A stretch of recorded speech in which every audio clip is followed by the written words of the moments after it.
نسلم ونصلي على النبي الحبي الحسيب ذي القدر شهادة الوحدة والغيبة والقدرة والكبرياء رداء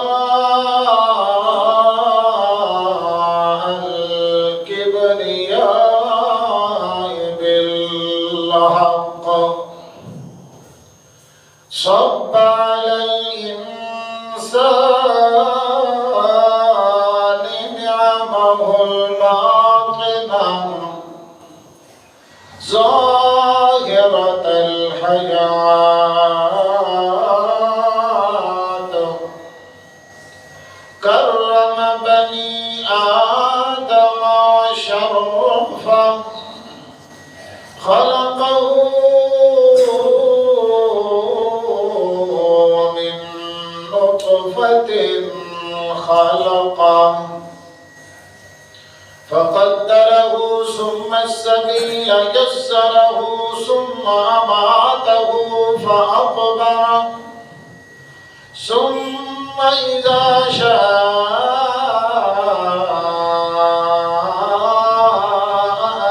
أنشره فتبارك الله أحسن الخالقين ثم نشهد أن لا إله إلا الله وحده بأحدية صمدية فردية بالكمال لا شريك له في الحسن والجمال نزهة سبحانه ملكا وملكا وخلقا وأمرا على الإطلاق ثم نشهد أن لا إله إلا الله وحده لا شريك له لا فريق له ولا مثيل له ولا كفيل له لا وزر له ولا مناظر له ولا معاوي له ثم نشهد أن سيدنا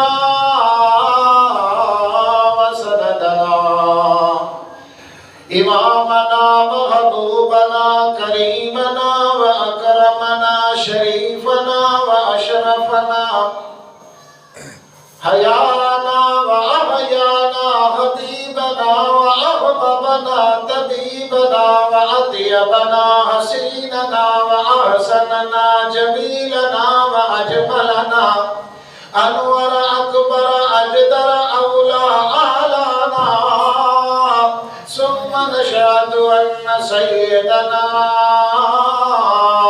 محمودنا مسعودنا مطلوبنا مقصودنا معصومنا محمود المقام عند الله أما بعد فأعوذ بالله من الشيطان الرجيم بسم الله الرحمن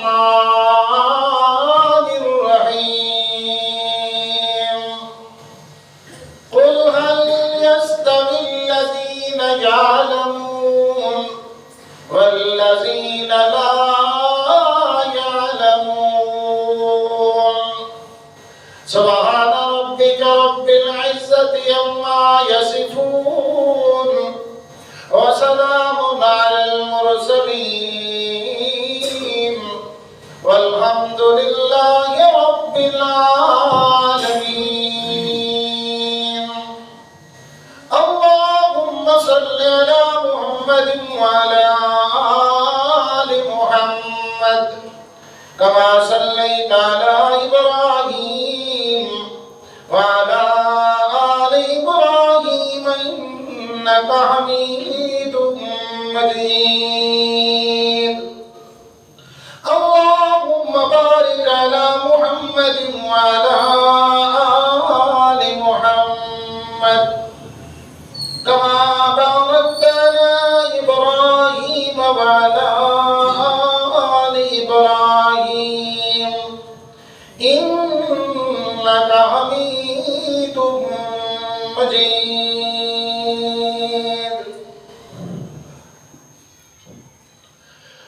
معزز محترم حاضرین، اج دے خطبے دے اندر جڑا عنوان ذکر کرنا ہے اس موضوع اور عنوان دا نام ہے علم دی فضیلت. علم دی کیا شان ہے، کیا فضیلت ہے اور کیا فوائد ہے. وما توفیقی الا باللہ علیہ توکلت و الیہ انیب. جس علم دی فضیلت تے شان تے عظمت تے مقام بیان کرنا ہے اس علم کا نام ہے علم دین. اصل علم جڑا ہے وہ یہی علم دین ہے. باقی جتنے بھی علوم ہیں، فنون ہیں، ان کو فن، ان کو ہنر، ان کو معلومات تو کہہ سکتے ہیں. اگر اصل علم ہے جس کو علم کہنے کا حق ہے وہ علم دین اور علم شریعت ہے. یہی وجہ ہے کہ پیارے پیغمبر محمد مصطفیٰ صلی اللہ تعالی علیہ وسلم نے فرمایا طلب العلم فریضۃ علی کل مسلم و مسلمہ او کما قال علیہ السلام. حضور نے فرمایا علم کا حاصل کرنا ہر مسلمان مرد و زن، مرد و عورت تے فرض ہے. حتیٰ کہ تجارت کرن والا تاجر اس تے فرض ہے کہ وہ دین دا علم سیکھے، تجارت دے مسائل سیکھے، بے شراء دے مسائل سیکھے. حضرت عمر رضی اللہ تعالی عنہ ان کا ایک قول ترمذی شریف میں موجود ہے. حضرت عمر نے فرمایا لا یبیع فی سوقنا من لم یتفقہ فی الدین. جو بندہ دین نہیں سیکھا ہوا، جس کو دین اور شریعت کا علم نہیں ہے، تجارت کے مسائل کا پتہ نہیں ہے، وہ ہماری مارکیٹ اور ہمارے بازار میں دکان نہیں کھول سکتا. تو تاجر کے لیے پہلے ضروری ہے کہ وہ تجارت کا علم سیکھے. شریعت نے، دین نے کس طرح تجارت کرنے کا حکم دیا. اسی طرح کسان پر بھی ضروری ہے کہ وہ کھیتی باڑی کے مسائل سیکھے، باغبانی کے مسائل سیکھے. اسی طرح عورت پر بھی فرض ہے کہ گھریلو مسائل سیکھے. حلال کیا ہے، حرام کیا ہے، پاکی کیا ہوتی ہے، ناپاکی کیا ہوتی ہے، جائز کیا ہے، ناجائز کیا ہے. اتنا علم سیکھنا ہر مرد اور ہر عورت کے لیے حضور نے فرمایا فریضۃ، یہ فرض ہے، لازمی ہے، ضروری ہے. مگر افسوس کہ آج مسلمان جتنا وقت اور جتنی محنت اور جتنی کاوش، جتنی کوشش دوسرے علوم دنیاوی اور معلومات اور ہنر اور فنوں کے لیے وقت دے رہا ہے، محنت کر رہا ہے، کوشش کر رہا ہے، اتنا دین، علم اور شریعت کا علم سیکھنے کے لیے اتنی محنت اور کوشش نہیں کرنا. دیکھیں آج ہر ایک کے سامنے کہ دین کا علم سیکھنے میں کتنی محنت ہو رہی ہے اور دنیاوی علم سیکھنے میں کتنی محنت ہو رہی ہے. حالانکہ اصل علم جو ہے وہ کیا ہے؟ علم دین ہے. اصل علم کیا ہے؟ جس میں دین، دنیا کی بھلائیاں، دنیا آخرت کی خیر و برکات اور کامیابیاں اور نجات اللہ نے رکھی ہے، تو اس علم کا نام ہے علم دین. قرآن مقدس میں اور احادیث رسول اللہ صلی اللہ تعالی علیہ وسلم میں علم دین کے بہت بڑے فضائل اور مناقب ذکر کیے گئے ہیں. ذرا قرآن سنیے، علم کے متعلق قرآن کیا کہتا ہے. اللہ فرماتے ہیں قُلْ هَلْ يَسْتَوِي الَّذِينَ يَعْلَمُونَ وَالَّذِينَ لَا يَعْلَمُونَ. کہہ دیجئے میرے پاک پیغمبر محمد رسول اللہ صلی اللہ تعالی علیہ وسلم، وہ لوگ جو علم رکھتے ہیں دین اور شریعت کا، اور وہ لوگ جو جاہل ہیں، یہ دونوں برابر نہیں ہو سکتے. اہل علم اور بے علم، علم والے اور جاہل لوگ، اللہ کا قرآن کہتا ہے یہ دونوں برابر نہیں ہو سکتے. اللہ قرآن میں کہتا ہے وَالَّذِينَ أُوتُوا الْعِلْمَ دَرَجَاتٍ. علم والوں کے درجوں کو اللہ پاک نے بلند کر دیا ہے، ان کے مقام کو اللہ نے بلند کر دیا ہے، ان کی شان کو اللہ نے بلند کر دیا ہے. کتنا بلند کر دیا ہے؟ اللہ کے پاک پیغمبر محمد رسول اللہ صلی اللہ تعالی علیہ وسلم فرماتے ہیں فضل العالم علی العابد کمثل کفضل القمر لیلۃ البدر علی سائر الکواکب او کما قال النبی صلی اللہ علیہ وسلم. اللہ کے پاک رسول فرماتے ہیں ایک عالم کی فضیلت اور شان ایسے ہے عابد پر، کس پر؟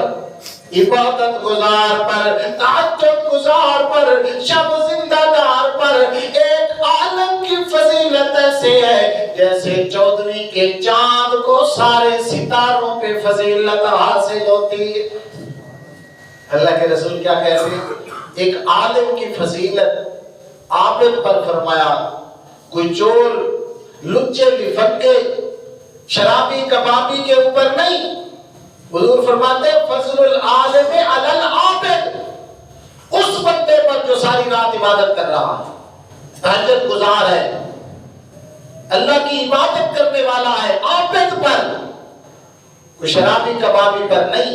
عابد پر عالم کی فضیلت ایسے ہے جیسے 14ویں کے چاند کو سارے ستارے اور کواکب پر فضیلت حاصل ہے.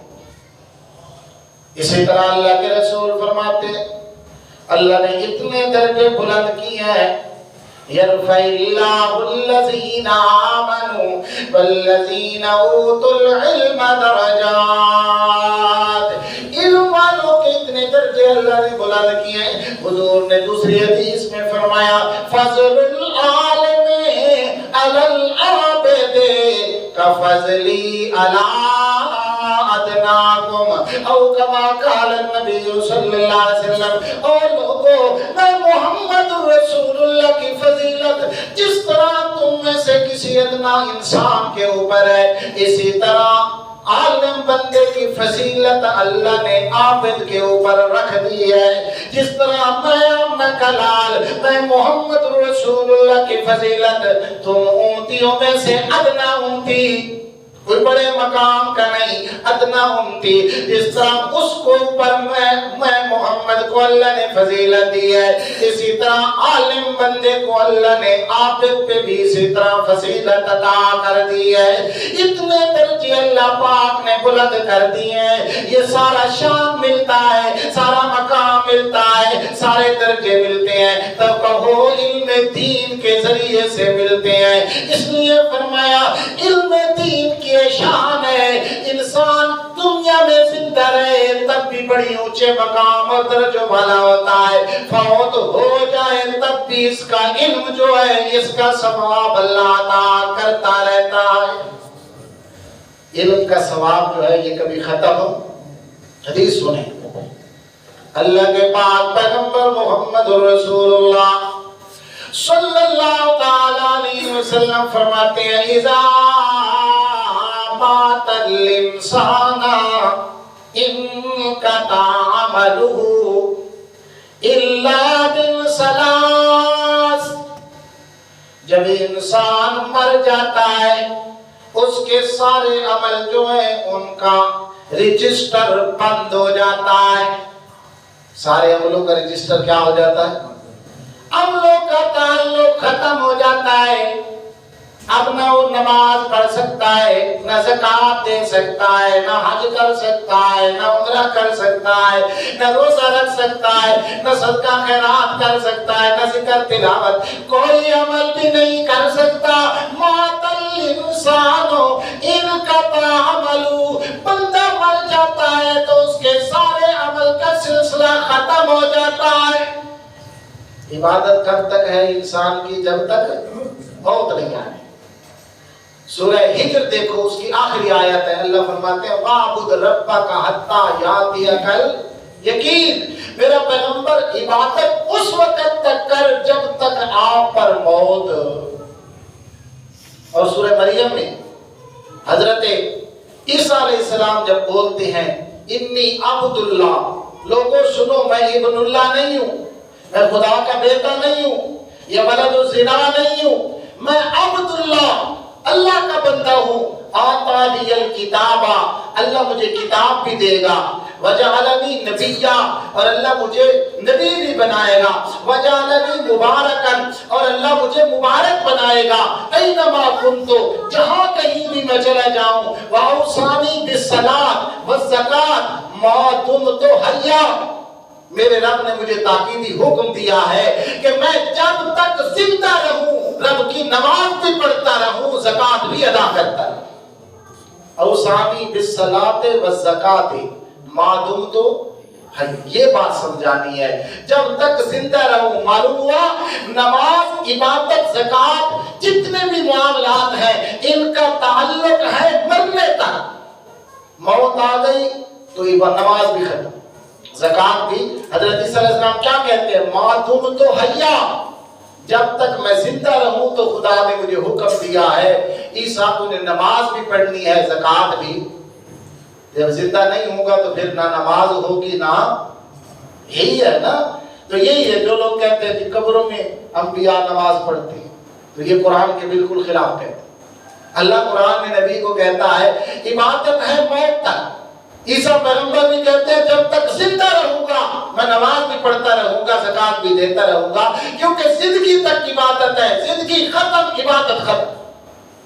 اس لیے حضور کی حدیث ہے، حضرت ابو ہریرہ راوی ہے، اللہ کے رسول فرماتے ہیں اذا مات الانسان، جس وقت انسان مر جاتا ہے انقطع عملہ، اس کے سارے عملوں کا رجسٹر بند ہو جاتا ہے، عمل منقطع ہو جاتے ہیں، الا من ثلاث، مگر تین کام اس کے جاری رہتے ہیں، مرنے کے بعد بھی اللہ ان تین عملوں کا ثواب اسے عطا کرتا رہتا ہے۔ پہلا کون سا ہے یا رسول اللہ؟